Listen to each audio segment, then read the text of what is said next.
वसुदेवसुतं देवं कंसचाणूरमर्दनं देवकी परमानन्दं कृष्णं वन्दे जगद्गुरुं साई कृष्णं वन्दे जगद्गुरुम्। ॐ सदानिम्बवृक्षस्य मूलाधिवासात् सुधाश्राविणं दिक्तमप्यप्रियं तरुं कल्पवृक्षादिकं साधयन्तौ नमामीश्वरं सद्गुरुं साईनाथं नमामीश्वरं सद्गुरुं साईनाथं।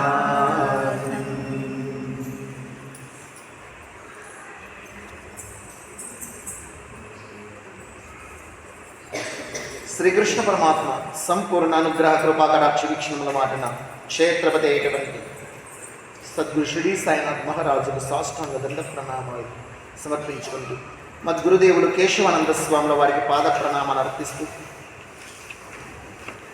శ్రీ వేదవ్యాస భగవానునికి దండ ప్రణామాలు ఆచరిస్తూ శ్రీ మహాభారత కావ్యానికి ప్రదక్షిణ నమస్కారాలు అర్పిస్తూ ప్రణవాత్మ పరమాత్మ స్వరూపాన్ని మీకు అందరికీ శిరస్సు వంచి నమస్కరిస్తూ శ్రేయ మార్గంలో భాగంగా మనం మహాభారతంలో శాంతి పర్వంలో ముందుకు వెళ్తున్నాం కదా. శాంతి పర్వంలో ధర్మరాజుకి ఎన్నో ధర్మ సందేహాలు ఉన్నాయి. ఆ ధర్మ సందేహాలన్నీ కూడాను భీష్మ పితామహుని దగ్గర పరిష్కరించుకుంటున్నాడు. ఆ సందేహాలన్నిటి కూడా పరిష్కారం తీసుకుంటున్నాడు. ఇప్పుడు ధర్మరాజు ఒక ప్రశ్న వేశాడు.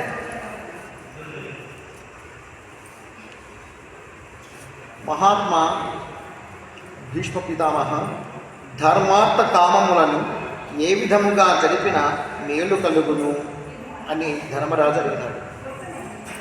ధర్మ అర్థ కామములను ఏ విధంగా జరిపితే మేలు కలుగుతుంది అంటే ఎలా నడిపించాలి, ఎలా నడిపిస్తే మంచిది. ప్రతి ఒక్కరికి చతురాష్ట్రం ఉన్నాయి. ఈ నాలుగు కూడాను అవసరం. ధర్మము, అర్థము, కామము, మోక్షం. అంటే ధర్మాన్ని కేంద్రంగా చేసుకునే అర్థాన్ని సంపాదించాలి. అర్థాన్ని కూడా ధర్మంగానే ఉపయోగించుకొని కోరికలు తీర్చుకోవాలి. ధనం దండిగా ఉంది కదా, ధనం వచ్చింది, ఆ ధనముతో వ్యర్థమైనటువంటి వాటిని ఉపయోగించకుండా ధర్మబద్ధమైన కార్యాలుగా ఆ ధనాన్ని ఉపయోగించాలి. వ్యర్థపరచకూడదు, అలాగని దాచిపెట్టకూడదు. దాచిపెట్టినంత ఏంటి ప్రయోజనము? పరుల పాలైతుంది, దొంగల పాలు కావచ్చు, లేదా అగ్గిపాలు కావచ్చు, లేదా చెవులు పట్టిపోవచ్చు. కాబట్టి ధనముకు కూడా ఎప్పుడు సార్థకత అంటే దానం చేసినప్పుడే సార్థకత. కాబట్టి ధర్మాన్ని కేంద్రంగా చేసుకుని డబ్బు సంపాదించాలా, ధర్మాన్ని కేంద్రంగా చేసుకుని కామనలు తీర్చుకోవాలి, కోరికలు తీర్చుకోవాలి. అలాగే చేస్తే ధర్మాన్ని కేంద్రంగా చేసుకుని మూడు సాధించినాము అంటే మోక్షంగా సిద్ధిస్తుంది. ధర్మాన్ని కేంద్రంగా చేసుకుని నడిస్తే ఇహపర సౌఖ్యాలు రెండు లభిస్తాయి అని భీష్మ పితామహుడు చెప్తున్నారు. ఈ సన్నివేశాన్ని మీకు బాగా అర్థమయ్యేటట్టుగా ఒక సంఘటన చెప్తాను విను నాయన అని చెప్పేసి ధర్మరాజుకు ఒక సంఘటన జరిగినదే చెప్తున్నాడు. నాయన ధర్మరాజా, మీరెంతో కష్టపడి స్వయం కృషితో ఇంద్రుణ్ణి మెప్పించి శ్రీకృష్ణ పరమాత్మని మెప్పించి ఖాండవ ప్రస్థమును ఇంద్రప్రస్థంగా మార్చుకున్నాడు. ఏకంగా విశ్వకర్మనే వచ్చి ఆ నగరాన్ని నిర్మించినాడు. మయుడనే రాక్షసుడే మీకు దాసోహమైపోయి మీరు చెప్పినట్లుగా ఒక మయసభను ఏర్పాటు చేశారు. మీరందరూ కూడా ఇంద్రప్రస్థంలో అద్భుతమైనటువంటి సుఖ సౌఖ్యాలను అనుభవిస్తూ ఉన్నారు. అనంతమైనటువంటి ధనరాశులతో కులతూగుతూ ఉన్నారు. ఐశ్వర్యవంతులుగా కొనసాగుతూ ఉన్నారు. అది తెలిసినటువంటి దుర్యోధనుడికి చాలా క్షోభ కలిగింది. దాయాదులు బాగుంటే పక్క ఇంటి వారు పచ్చగా ఉంటే కళ్ళు మంటరా సామే కడుపు కోతరా తండ్రే. ఏదో సినిమాలో పాట ఇది. కారు దిద్దిన కాపురం అనుకుంటాను. అవునమ్మా.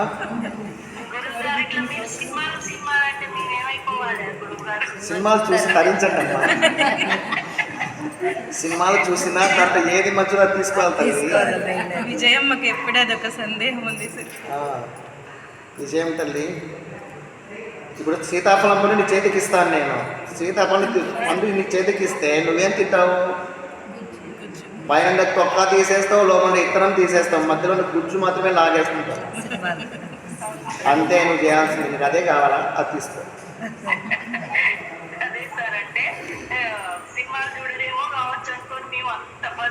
అంత గొప్పని కాలేదమ్మా నేను కూడాను. ఎప్పుడో చిన్నప్పుడు వచ్చింది అది. 3వ తరగతి 4వ తరగతి ఎప్పుడో అది. అంటే అంత ఆ సందేశం అనేది పక్క ఇంటి వారు పచ్చగా ఉంటే కళ్ళు మంట నగేష్ దాంట్లో. ఇప్పుడు లేరు, వాళ్ళు చంపుతున్నారు.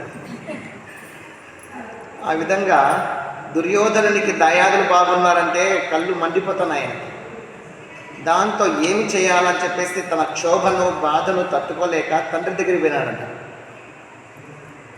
నువ్వు ఈ విధంగా ధర్మనందన నువ్వు చాలా అభివృద్ధి చెంది ఉంటే దాన్ని చూడలేక ఓరవలేక దుర్యోధనుడు ఒక సందర్భంలో తండ్రి అయినటువంటి ధృతరాష్ట్రుడి దగ్గరికి వెళ్ళి, తండ్రి,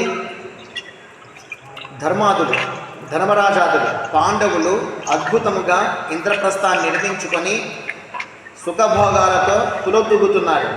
ప్రతిరోజు కూడా పాయసాన్నముతో కూడినటువంటి భోజనమును 10,000 మంది బంగారు పల్లెరంలో భోంచేస్తున్నారు. ప్రతిరోజు 10,000 మందికి బంగారు పల్లెరంలో పాయసాన్నముతో కూడిన భోజనం, పంచపక్ష ప్రమాణాలు 10,000 మంది తినేటట్టుగా ఏర్పాటు జరుగుతున్నాయి అక్కడ. అంత అద్భుతంగా జరుగుతోంది అంటే నా మనసు తట్టుకోలేకపోతోంది. నేను ఏం చేయాలి? ఈ బాధ నుంచి బయటపడాలంటే నేనేం చేయాలి? మిక్కిలి దుఃఖము కలిగించుతున్నది నాకు అంటున్నాడు ఇక్కడ. ఇది నాకు మిక్కిలి దుఃఖము కలిగించుతున్నది అని మొరపెట్టుకున్నాడంట ధృతరాష్ట్రుని దగ్గర. అప్పుడు పుత్ర దుర్యోధన, నీకు ధర్మరాజును మించిన సంపద ఉంది. నీకు ధర్మరాజును మించిన సంపద ఉంది. ధర్మజుడు ధర్మములు ఎరిగి ధర్మ మార్గమున ప్రవర్తించి మంచి గుణములు కలిగి అఖండమైన కీర్తిని సాధించుకున్నాడు. నీవును ధర్మ మార్గం అవలంబింపవయ్యా. ధర్మపథంలో నడుచుకో, మంచి బుద్ధి సంపాదించుకో, 10 మందికి మంచి చెయ్యి, దాన ధర్మాలు చెయ్యి. వాళ్ళలాగానే నువ్వు కూడాను గొప్ప కీర్తివంతుడు కమ్ము అని చెప్పేసి ధృతరాష్ట్రుడు దుర్యోధనుడు చెప్తాడు. దానికి ఒక కథ కూడా చెప్తాను విను ఆయన అని చెప్పేసి పూర్వము ప్రహ్లాదుని కథ చెప్తాను ఇక్కడ. ప్రహ్లాదుని కథ ఎవరు? ధృతరాష్ట్రుడు. ఎవరు చెప్తున్నాడు? దుర్యోధనునికి చెప్తున్నాడు. పూర్వము రాక్షసులందు ప్రహ్లాదుడు కీర్తివంతుడిగా ప్రకాశించేవాడు. రాక్షస కుమారుడే కానీ మంచి కీర్తివంతుడు.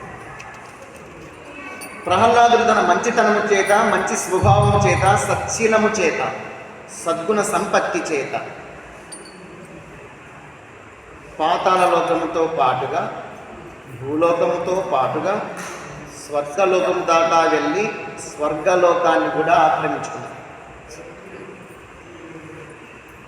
ఈ యొక్క ఇంద్రుడు తన అజ్ఞానము చేత, కోరికల చేత, అవివేకము చేత తన పదవిని కోల్పోయి నేను ఏమి చేయాలి అని చెప్పేసి రాజ్యాన్ని పోగొట్టుకున్నటువంటి ఇంద్రుడు గురువు దగ్గరికి పోయాడు. గురువు ఎవరు? దేవతలకి బృహస్పతి గురువు. కష్టం వస్తేనే గురువు గుర్తుకొస్తాడు వాళ్ళకి. ఇంద్రునికి బాగా సుఖభోగాలుగా ఉంటే గురువుతో నాకేం పని అంటాడు అనే సందర్భాలు గతంలో ఉన్నాయి, ఎప్పుడైతే లేదది. ఇంద్రుడు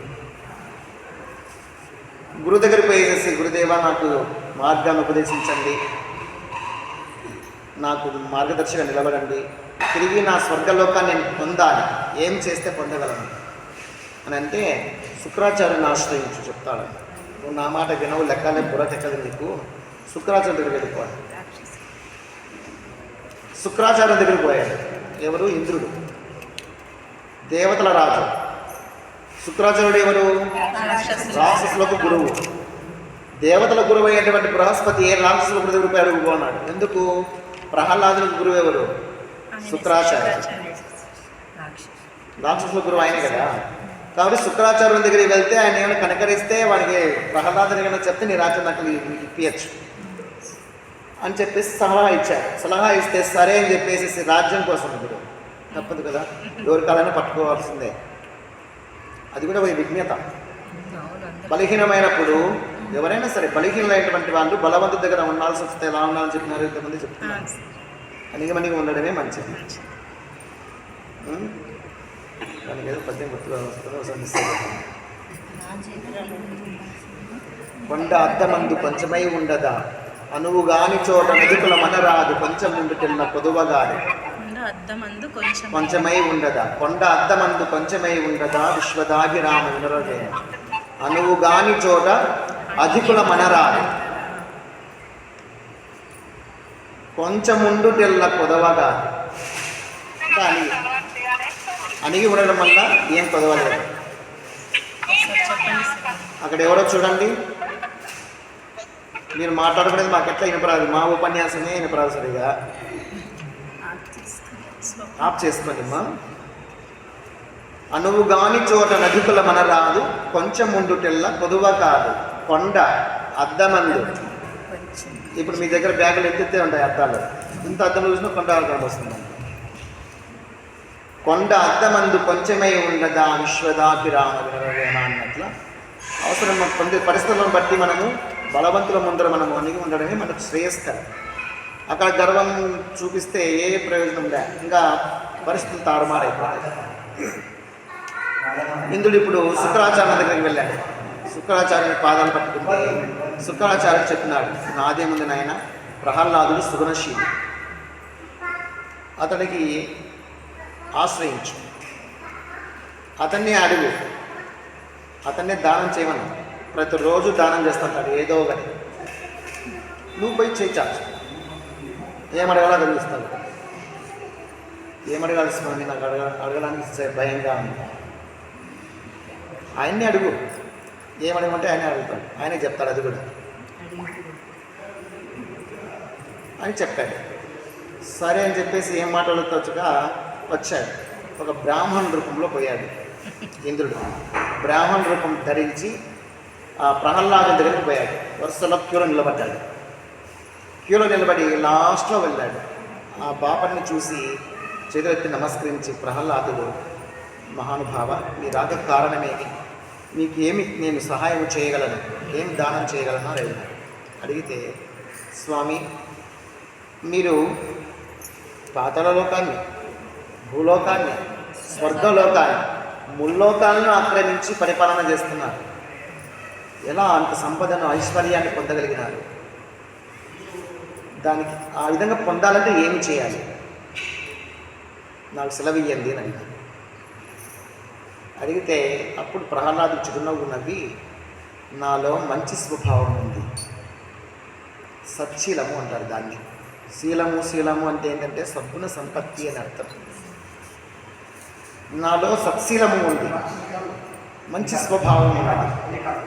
ఆ మంచి స్వభావము చేత నేను ముల్లోకాలను జయించగలిగినాను, ముల్లోక ప్రజలతోనూ మెప్పు పొందగలుగుతున్నాను అని అడిగినాడు అని చెప్పినాడు ప్రహ్లాదుడు. చెబితే, స్వామి, మీ దగ్గర ఉండేటువంటి ఆ సత్శీలాన్ని నాకు దానం చేయగలరా అన్నారు. మనకైతే ఇచ్చేది కాదు, అది తీసుకునేది కాదు, నేర్చుకుని ఆచరణ చేయి చెప్తాము. కానీ అప్పుడు ప్రహ్లాదుడు దానం ఇచ్చేశాడు. ఆ సామర్థ్యం, ఆ స్తోమత అప్పట్లో ఉండేది. ప్రహ్లాదుడు ఏం చేశాడు? ఇప్పుడు దానం అడుగుతున్నారు. ఇక్కడ దానం ఏది అడిగినా ఇచ్చేయాల్సిందే. అలా ఉంటేనే దానపత్ర పెట్టుకోవాలా. నేను ఆగవద్దు అడిగేదే తప్ప తీసుకుపోని చెప్పాను. కానీ మనలాంటి సామాన్యులు అయితే చెల్లుతుంది. కానీ ముల్లోకాధిపతి అయి ఉంది కూడాను నేను వేయలేను, నాకు చేత కాదు, అది కాదు, ఇది కాదంటే ఒప్పుకోవడం కాదు. ఇప్పుడు అడిగినాడు సత్శీలం ఇమ్మని. సరే అని చెప్పేసి జలమును తెప్పించి వచ్చిన వాడు ఎవరా అని పైకి చూశాడు. చూస్తే అర్థమైపోయింది, ఇంద్రుడే అని తెలిసిపోయింది. ఇప్పుడు నా సత్శీలాన్ని ఇంద్రునికి ఇస్తున్నాను. ఇంద్రుడు ఏం కోరి వచ్చాడు అంటే తన రాజ్యం కోరి వచ్చాడు. అది అడగకుండా ఇది అడుగుతున్నాడు. సరే, ఏది శాశ్వతం కాదు, దానమే శాశ్వతం. దానం చేత భగవంతుడు మెచ్చుతాడు కాబట్టి దానమే చేసి తీరాలి అని చెప్పేసేసి తన చేతిలోంచి జలములు తీసి ఇంద్రుని చేతులను దానం చేశాడు. సత్శీలం ప్రాప్తి వస్తుంది. వెంటనే ఇతని హృదయంలో నుంచి ఒక దివ్య జ్యోతి రూపంలో ఇంద్రులని ప్రవేశించింది. ఆ జ్యోతి ఎప్పుడైతే పోయి ఇంద్రులో కలిసిందో కాసేపటికే ఇంకొక స్త్రీమూర్తి బయటకు వచ్చింది. బయటకు వచ్చేసి చిన్నగా వెళ్ళిపోతాను ఇంటి దగ్గరికి. ఎవరమ్మా నువ్వు అన్నారు. ఎవరు? ప్రహ్లాదు. ఎవరమ్మా నువ్వు అంటే, నువ్వు సత్శీలాన్ని దానం చేశావు, నేను సత్యదేవతని. సత్శీలం ఎక్కడ ఉంటే సత్యం కూడా అక్కడే ఉంటుంది. కాబట్టి సత్యదేవతని నేను నిలబడిపోతున్నాను, నమస్కారం చేసి పోను. తర్వాత ఇంకొక దేవత స్త్రీమూర్తి బయటకు వచ్చింది. వచ్చేస్తా అంటే ఎవరమ్మా నువ్వు ఇట్లా వెళ్ళిపోతున్నావు? నేను ధర్మదేవతను. ఎక్కడ సత్శీలం ఉంటే అక్కడే సత్యం, ఎక్కడ సత్యం ఉంటే అక్కడే ధర్మం. కాబట్టి నేను వెళ్ళిపోతున్నాను, ఏమన్నికి లేదు. ఇంకొక స్త్రీమూర్తి బయటకు వచ్చింది. ఎవరమ్మా నువ్వు అంటే, నేను సదాచారాన్ని అన్నా. ఎక్కడ ఈ మూడు ఉంటాయో ధర్మము, సత్యము మరియు సత్శీలం ఎక్కడ ఉంటాయో అక్కడే నేను కూడా ఉంటాను అని చెప్పేసి సదాచారం వెళ్ళిపోయింది. మళ్ళీ ఇంకొక దేవత బయటకు వచ్చింది. నువ్వెవరమ్మా అన్నాడు. సద్బుద్ధి. సద్బుద్ధి, సదాచారం అంటేనే సద్బుద్ధి, వృద్ధి చెందుతుంది. నేను వెళ్ళిపోతున్నాను. తర్వాత దివ్యమైనటువంటి దేహంతో అద్భుతమైనటువంటి ఆభరణాలు ధరించి ఒక స్త్రీమూర్తి బయటకు వచ్చింది. అమ్మ, దేదీప్యమానంగా వెలుగొందుతున్నావు, నువ్వెవరు తల్లి? నేను ఐశ్వర్య లక్ష్మిని అన్నది. ఎక్కడికి వెళ్తున్నావు అమ్మా? ఎక్కడ సత్శీలం ఉంటుందో అక్కడే ధర్మము, అక్కడే సత్యం, అక్కడే సదాచారం, అక్కడే సద్బుద్ధి.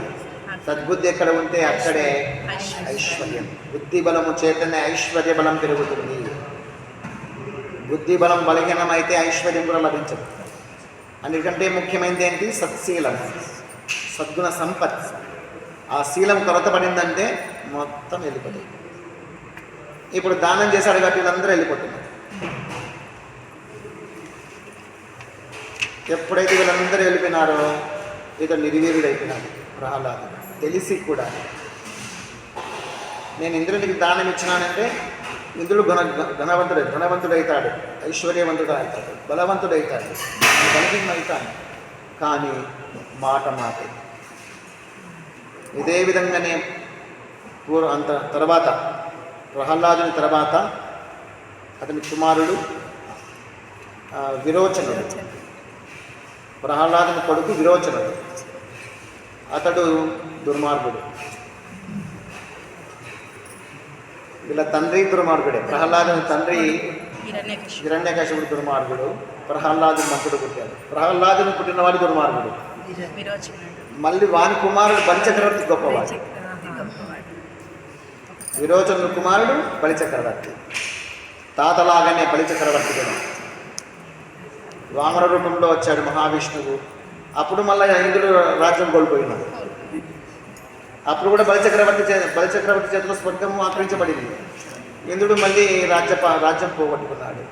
ఎలా చేయాలని చెప్పేసి దేవతలందరూ కలిసి తల పట్టుకుని బ్రహ్మదేవుని పట్టుకుని బ్రహ్మదేవుని వచ్చి మహావిష్ణువు దగ్గరికి పోయి మహావిష్ణువు కాళ్ళు పట్టుకుంటే అప్పుడు మళ్ళీ మహావిష్ణువు వామన అవతారం ధరించడానికి కశ్యప మహర్షికి ఇస్తాడు. వామన రూపంలో వామనావతారం ధరించి వస్తాడు.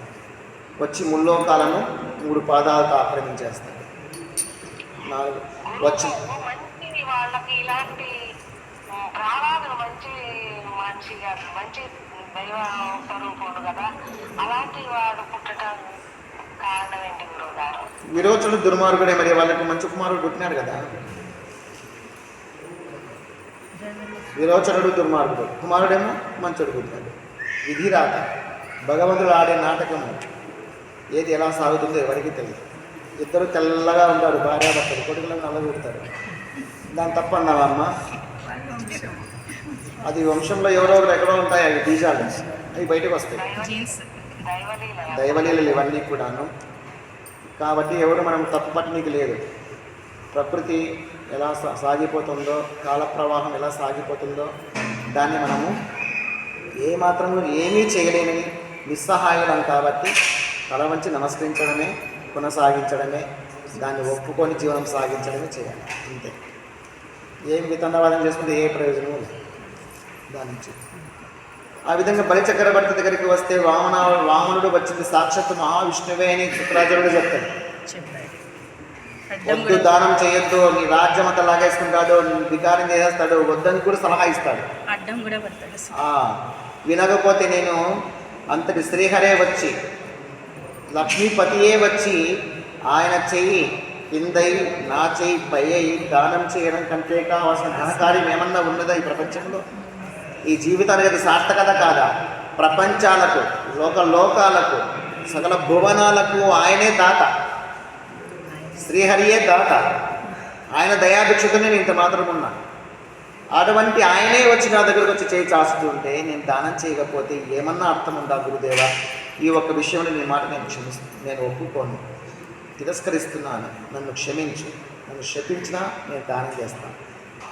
ఒకటి దుర్మార్గుడు చెప్తే కూడా వినోదరు నువ్వు అని చెప్పేసి, నేను చెప్పడం కంటే చేసేది మేలని చెప్పేసి చిన్న పురుగై ఒక తుమ్మెదలాగా, ఒక కందిరిగలాగా పోయేసేసి లోపల గురుకున్నాడు. ఈ కమండలంలోంచి నీళ్లు పోస్తే ఆ నీళ్లు కింద పడకుండా ఉండడం కోసం ఉంటుంది కదా కోళ్ళు, కొక్కెంలాగా ఇట్లా ఉంటుంది కదా కలుషానికి, గొట్టానికి చివరిలో పోయి అడ్డం నిలబడుకున్నాడు. ఒక చుక్క నీళ్ళు రాదు. దానం చేయాలంటే నీళ్లు పోయాలి కదా, కమండలంలో నుంచి ధార పోయాలి కదా. ఆ నీళ్ళు రాకుండా అడ్డం పడినాడు. అడ్డం పడితే ఏమి అడ్డం పడింది, ఏం కనుగొనడం, ఏం నీళ్ళు రావడం చూస్తుంటే ముందు బలిచక్రవర్తి నేను చూస్తానని చెప్పేసి తన దగ్గర దర్భసాపు ఉంటుంది. వామనుడు దర్భసాపు ఉంటుంది, ఒక పుల్ల దర్భసాపు పని తీసి ఒక పుల్ల తీసుకొని కూర్చుంటే కరెక్ట్గా పోయేసి ఒక కన్ను కూర్చున్నది. కన్ను పోయింది. ఇప్పుడు శుక్రాచార్యుడు వడ్డీ కన్నుతో ఉన్నాడు. అదేం కన్ను, శ్రీహరి అంతటి వాడు కూడా కన్ను పోగొట్టినాడు. తెలిసిన వాడు శుక్రాచార్యుడు కూడా ఆలోచన చేయాల్సిన, శ్రీహరి అంతటి వాడే వస్తే ఏం లేని చెప్పేసి అనుకోవాల్సిందే. ఆయన కూడా అడ్డం పడాలి, శ్రీహరికి అడ్డం పడేవాళ్ళు ఎవరు?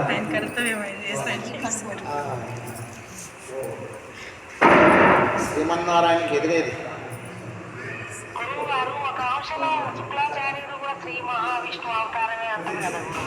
అవునమ్మా, పరశురాముడు కూడా ఆయన అవతారమే. ఆయన కూడా కొన్ని పొరపాటు జరిగినాయి అక్కడ.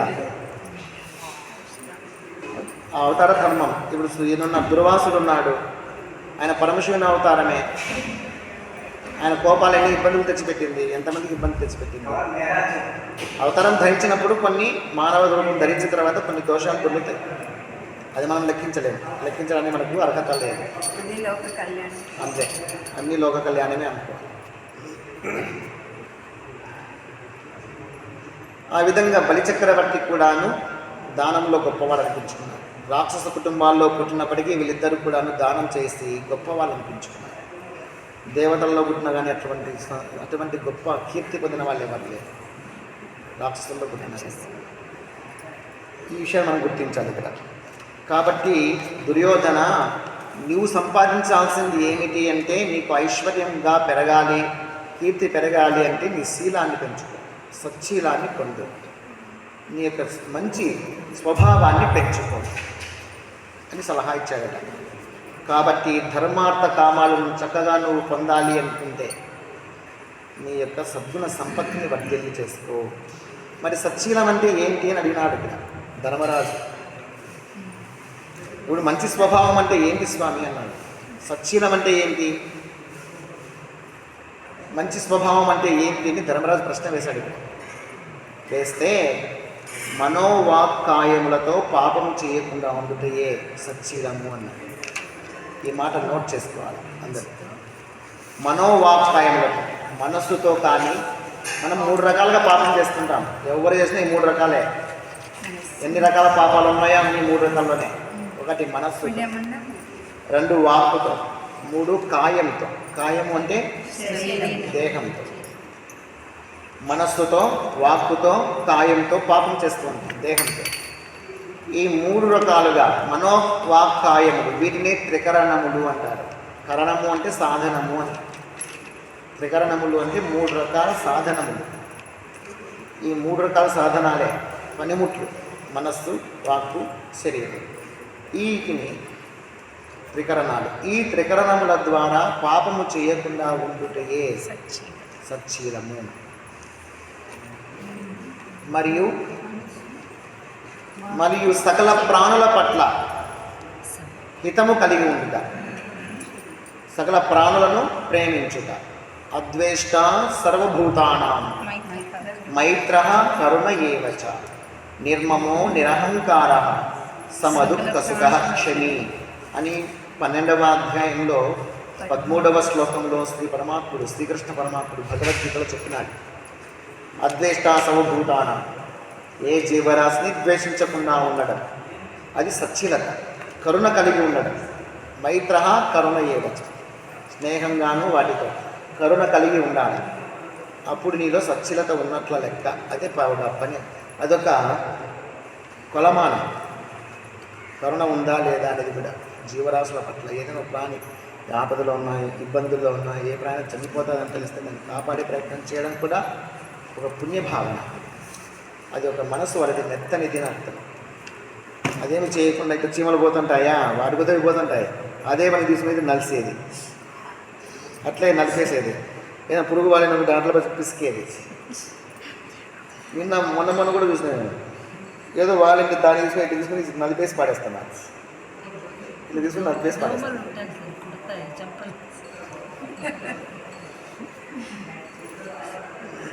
ఆ విధంగా ఇతర ప్రాణులు హాని కలిగించిన వాటిని కూడా చంపేస్తే, హాని కలిగించని వాటిని కూడా. దోమలు ఉంటే మనకి ఇబ్బంది కలిగిస్తాయి కాబట్టి దోమల్ని ఇంకా బ్యాట్ వేసుకొని ఫుట్బాల్ కాదు, క్రికెట్ ఆడుకోండి, టెన్నిస్. దోమలకు టెన్నిస్ బ్యాట్ ఉంటుంది కదా, దాంతో ఆడుకోండి. ఓం నమ శివాయ అంటున్నాను ప్రతి దోమకి, ఆ దోషం మనకు అంటకుండా. కృష్ణార్పణము, ఓం నమ శివాయ, శివార్పణము. హాని కలిగించే వాటినైతే ఆ విధంగా శివార్పణం అని చెయ్యండి. ఏ హాని కలిగించిన వాటి కూడా శివార్పణం అని చెప్పేసి నలిపేస్తే పాపం. కానీ అలా చేతుల్లో చనిపోయేది ఉంటేనే కదా సరే, అలా ఉందేమో అలా అయిపోతాయి కదా సరే. అట్లా అనుకోవాలి కదా, అట్లా అనుకున్నా మళ్ళీ సరిపోతుంది. నీ మీద పడదు అది దెబ్బ. ఆ సమయానికి అట్లా అనుకోరు కదా వీళ్ళు.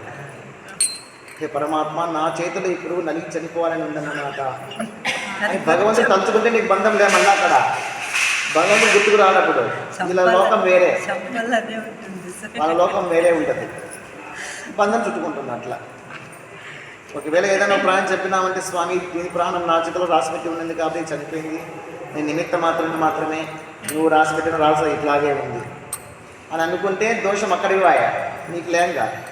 అనుకునే మనసు, ఆ ఎరుక అవసరం.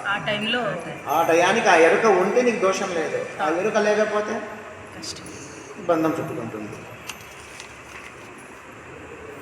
ఈ విధంగా సచ్చీలము అంటే మనోవాకాయములతో పాపం చేయకుండుట, సకల ప్రాణుల పట్ల కరుణ కలిగి ఉండుట, ఇతరులకు సేవ చేయుట, పరోపకారము చేయుట, ఇతరుల చేత కూడా సత్కార్యాలే చేయించుట. మనము ఇతరులకు మేలే చేస్తున్నారా, ఇతరుల చేత కూడా సత్కర్మలే చేయించాలి. ఇది మంచి స్వభావము అన్నాడు. ఇది మంచి స్వభావం. ఇది మనలో ఉందా లేదా చూసుకోవాలి. అంతే పరీక్షించుకోవాలి. నేను ఇతరులకు ఏమైనా మంచి చేస్తున్నానా, ఏమైనా బాధ పెడుతున్నానా, ఇది సత్యలత ఎట్లవుతుంది కాదు కదా, మార్చుకుందాము. ఇలా ఎవరికి వాళ్ళు పరీక్షించుకుంటే చాలు. ఎవరిని బాధ పెట్టని స్థితి, అందరికీ మంచి చేసే స్థితి మంచి బుద్ధి అవుతుంది. అలాగే సకల ప్రాణులకు మేలు చేయాలి, హితమే చేకూర్చాలి. అలాగే ఇతరుల చేత కూడా మంచి పనులే చేయించే ప్రయత్నం చేయాలి. ప్రేరణ, మంచి పనులకే ప్రేరణ ఇవ్వాలి. అలా చేస్తే నీకు మంచి స్వభావం ఉన్నట్ల, సచ్చీలత ఉన్నట్ల. అలా చేయలేకపోతున్నావు, రాగద్వేషాలు ఉన్నాయి, నీ మనస్సు అనేది కలుషితం అయిపోయింది, మనోవాకాయములు కలుషితం అయిపోతున్నాయని లెక్క వేసుకొని వెంటనే ప్రక్షాళన చేసుకోవాలి. ఇది చాలిద్దాంలేండి. మళ్ళీ నెక్స్ట్ వారము ఇంకొక సంఘటనతో ముందుకు పోదామని తెలియజేస్తూ, ఈ 4 మాటలు నారోట పలికించినటువంటి ఆ దేవాది దేవుడు శ్రీకృష్ణ పరమాత్మ చరణార విందములకు పుష్పాలుగా సమర్పిస్తూ మనకందరికీ త్రికరణ శుద్ధిని, త్రిగుణాతీత స్థితిని, స్థితప్రజ్ఞతను, విశాలమైన హృదయాన్ని, ప్రశాంతమైన జీవితాన్ని, లోక కళ్యాణకారక బుద్ధిని, ఆంతరంగిక భక్తులకు సద్గురువులకు ఉండవలసినటువంటి అన్ని అర్హతలను మనకందరికీ అనుగ్రహించి లోక కళ్యాణానికి మనముట్టుగా జీవిత పరిమితం సద్వినియోగం చేసుకోవాలని మనసా వాచా కర్మన ప్రార్థిస్తూ ఇంతకు ముక్తాన్ని చేస్తాను. అనుభవం